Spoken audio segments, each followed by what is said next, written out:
बदलाव लाने वाले जब तक ये सोचते रहेंगे कि बदलाव आएगा तब तक बदलाव नहीं आएगा।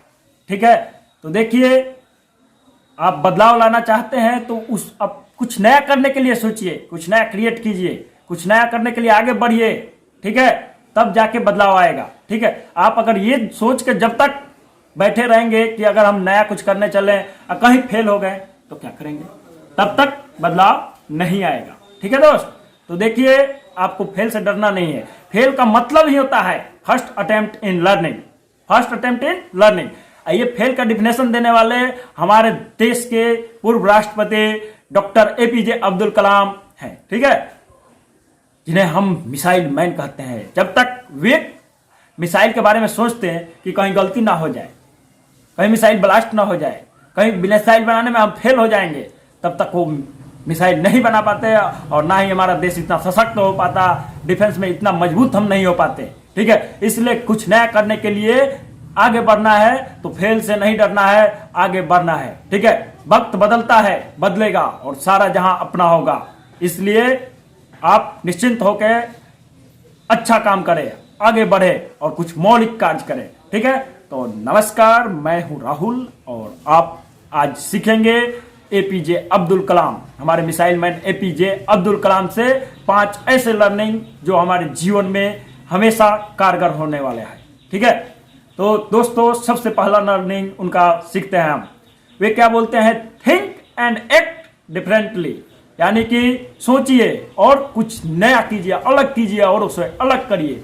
ठीक है, कुछ नया करने के लिए कुछ आविष्कार कीजिए, उसके लिए साहस लाइए। सबसे पहले अपने साहस लाइए, अपना आत्मविश्वास बड़ा कीजिए। ठीक है, और देखिए एक बात, किसी भी आजकल रिक्रूटमेंट आ रहा है, देख रहे हैं ना, लिमिटेड सीट रहता है, बहुत कम। ठीक है, कभी कभी तो ऐसा वैकेंसी आता है कि 1 सीट रहता है और अप्लाई करने वाले 50,000, 1,00,000। ठीक है, उस हिसाब में तो अब अगर बाकी सब लोग तो पढ़ ही रहा है, कुछ ना कुछ पढ़ रहा है, अगर आप उस सबसे अलग नहीं करिएगा, कुछ स्मार्ट वर्क नहीं कीजिएगा, कुछ अपने से कुछ मौलिक कार्य नहीं कीजिएगा, तब तक आप उस 1 सीट के काबिल नहीं होइएगा। इसलिए आपको अलग करना ही पड़ेगा, अलग सोचना ही पड़ेगा। ठीक है, और इसके लिए अपने अंदर साहस लाना है। ठीक है, इनकरेज अपने आप को करके रखिए, मोटिवेट करके रखिए, कभी डिमोटिवेट नहीं होना चाहिए, कभी डिमोरल अपने आप को नहीं करना है। ठीक है, मोरालिटी हाई। ठीक है, इसके अलावा देखिए, एक कहानी एपीजे अब्दुल कलाम का ही सुनाते हैं, उनके घटना से।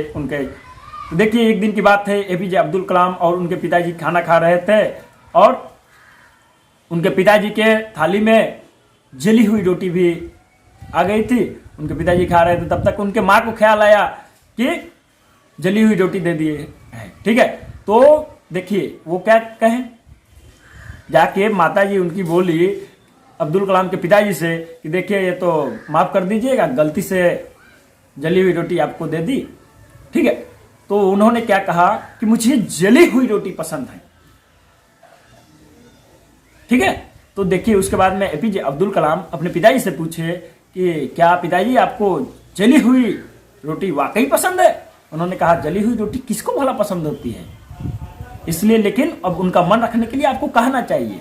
देखिए, लोगों को दिक्कत जली हुई रोटी से नहीं है, लोगों को दिक्कत होती है जली हुई बातों से। इसलिए बातें हमेशा ऐसी करें जो कि दूसरों को शांति प्रदान करे, सुख का अनुभव कराए। ठीक है दोस्त, देखिए, अब दूसरी लर्निंग के बारे में हम जानते हैं। ठीक है, वो बोलते हैं कि हालातों से कभी हार नहीं मानना है, हालातों से कभी हार नहीं मानना है। ठीक है, और देखिए, हालात अगर खराब है तो अपने सपने को छोड़ दे, हम ऐसा नहीं होना चाहिए। ठीक है, अपना जो विजन रखना है, क्लियर रखना है। ठीक है, हालात अच्छे बुरे सबके होते हैं। ठीक है, अगर उसमें कोई अच्छा काम कर जाए तो वो होता है वीर। ठीक है, आप सभी वीर बनिए।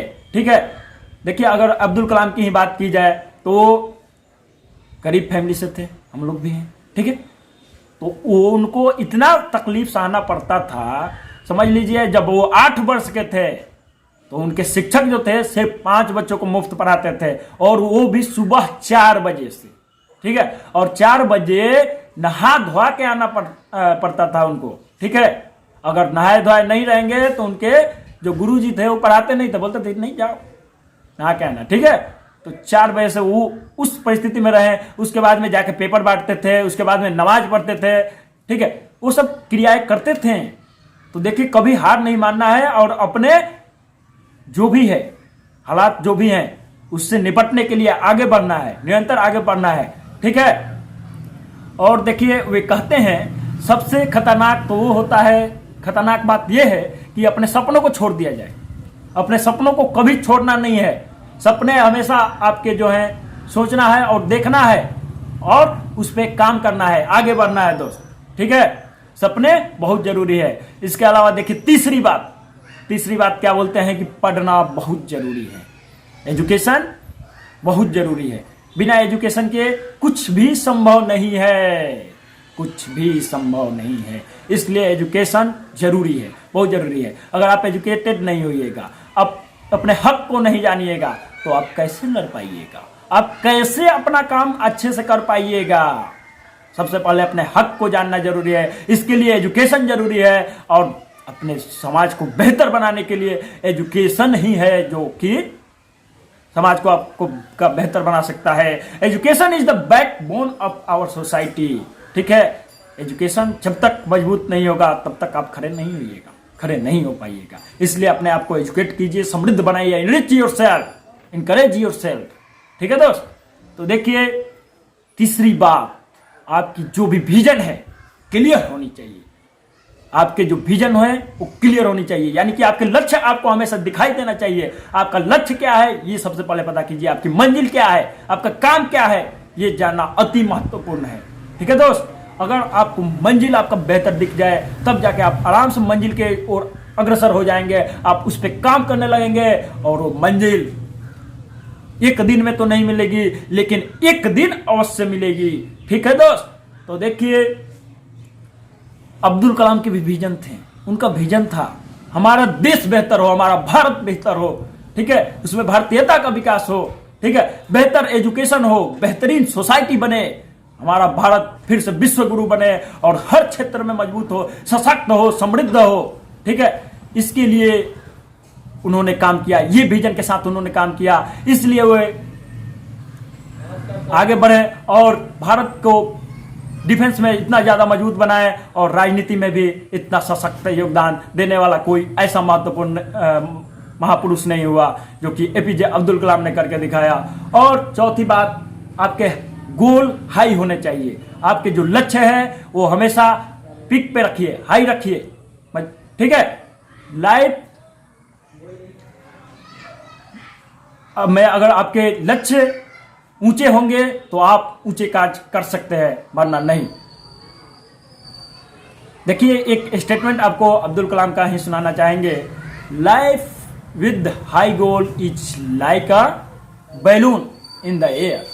देखिए बैलून में जब तक उसका मंजिल है कि ऊपर जाना है तब तक वो ऊपर जाता है, ठीक है, उसके बाद में वो खत्म हो जाता है, ठीक है। इसलिए अपने आप को अपना गोल सेट कीजिए, अपना मंजिल फिक्स कीजिए और आगे बढ़िए, ठीक है दोस्त। और देखिए लाइफ एग्जिस्ट करता है किस चीज पे, आपके लक्ष्य पे। अगर लक्ष्य है तभी लाइफ है, अगर मंजिल है कि आपको कुछ करना है तभी लाइफ है, वरना तो जीने वाले बहुत जीते हैं, जन्म लिए हैं, मरेंगे, ठीक है, लेकिन उसके लिए पहले कुछ एक मंजिल सेट करना है और उसको कर गुजरना है और नव भारत में अपना योगदान देना है, ठीक है दोस्त।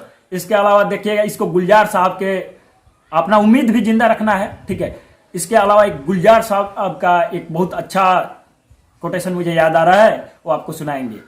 बेवजह यहाँ न रहो मियाँ, बेवजह यहाँ न रहो मियाँ, वजह होनी चाहिए। बेवजह यहाँ न रहो मियाँ, वजह होनी चाहिए। बिना वजह के जीने का क्या मतलब, कुछ नहीं। और एपीजे अब्दुल कलाम की अगर बात की जाए तो भारत के एक ऐसे महापुरुष हैं जो भारत के सर्वोच्च पद को प्राप्त करने से पहले भारत के सर्वोच्च सम्मान भारत रत्न प्राप्त कर चुके हैं। ऐसा 3 ही ऐसे व्यक्ति हुए हैं जो कि सर्वोच्च पद के पहले सर्वोच्च सम्मान प्राप्त किए हों, ठीक है। और देखिए उनका 5वां जो है वो बोलते हैं मानवता ही सबसे बड़ा धर्म है, मानवता ही सबसे बड़ा धर्म है, ठीक है। इसलिए मानवता पे जब पेंडेमिक आया है, कोरोना पेंडेमिक, तब लोगों को समझ में आ रही है कि मानवता सबसे बड़ी है। उसके पहले हिंदू में बटे हुए हैं, मुस्लिम में बटे हुए हैं, ईसाई में बटे हुए हैं, क्रिश्चियन में बटे हुए हैं, जातियों में बटे हुए हैं, ठीक है। उसके अलावा SC ST बैकवर्ड फॉरवर्ड ये सब में बटे हुए हैं। इन सबसे आपको ऊपर बढ़ना पड़ेगा, इस सबसे ऊपर उठना पड़ेगा, तभी आप एक नव भारत निर्माण की ओर आगे बढ़ सकते हैं, तभी ये सपना हमारे महापुरुषों का पूरा हो सकता है। एक बार की बात है, आपको अब्दुल कलाम की बात एक सुनाते हैं, बहुत ही बेहतर बात। एक बार वो गए थे किसी सम्मेलन में, तो दीप प्रज्वलित किया जाता है हमारे यहाँ, ठीक है। किसी भी चीज को शुरू करने से पहले दीप प्रज्वलित किया जाता है। तो उस दीप प्रज्वलित कर रहे थे, तब वो बोले कि देखिए, उसके बाद में दीप प्रज्वलित किए, उसके बाद में जब संगोष्ठी हुआ, तो जब स्टेज पर बोलना शुरू किए, तो उन्होंने कहा था, ये जो दीप है, ये जो दिया है, ये हिंदू धर्म का प्रतीक है, और ये जो मोमबत्ती है, ये ईसाई धर्म का पवित्र प्रतीक है, और मैं जो कि एक खुद मुस्लिम हूं, तो ये तीनों को मिला के जो बनता है, जो विभिन्नता आती है, जो व्यक्तिगत रूप से, जो सामाजिक रूप से, यही हमारा भारतीयता है, यही हमारा, जिसमें सभी धर्मों का समावेश है, सबके विचारों को लेके आगे बढ़ाया जाता है। इसी तरह से हमें आगे बढ़ना है, ठीक है। इसके अलावा 3 बात और भी आप लोग जान लीजिए, ठीक है। पहली जीत के बाद आपको रुकना नहीं है, ठीक है, आगे बढ़ना है, ठीक है दोस्त। उसके अलावा देखिए, आप अपने भविष्य नहीं बदल सकते, लेकिन आप अपनी आदतें बदल सकते हैं। अगर आप अपनी आदतें बदल लीजिएगा, तो आपका भविष्य एक दिन अवश्य बदल जाएगा, ठीक है दोस्त। इसके अलावा देखिएगा, सिग्नेचर, अगर तीसरी सक्सेस हमारी कब होती है, हमारा सक्सेस का मतलब ही क्या है, सिग्नेचर ट्रांसफॉर्म टू ऑटोग्राफ। अगर आपके सिग्नेचर ऑटोग्राफ में बदल गए, तो अब आप मान सकते हैं कि आप सक्सेस हो गए। तो देखिए, अब अब्दुल कलाम के बारे में 2-3 बात, जब वो राष्ट्रपति के बाद की बात है, राष्ट्रपति बनने के बाद जब वो जा रहे थे घर, तो उनके पास क्या क्या निकला था, उनके लगेज में क्या था, ये जान लेना बहुत ही महत्वपूर्ण बात है। तो देखिए, उनके लगेज में क्या था, 2500 किताबें, 1 घड़ी, 6 शर्ट, 4 ट्राउजर और 1 जोड़ी जूते, बस। तो आप समझ सकते हैं कि कितने सीधे सच्चे और इंसान है, जो कि बोलते हैं सादा जीवन उच्च विचार की ओर आगे लेके चलते हैं, और इनसे हमें ये सीख लेनी चाहिए और आगे बढ़नी चाहिए। तो चलिए दोस्त, आज के लिए बस इतना ही। आगे हम नेक्स्ट सीरीज में लेके आएंगे और भी महापुरुषों का, ठीक है। तब तक के लिए धन्यवाद। जय हिंद, जय भारत, सीताराम।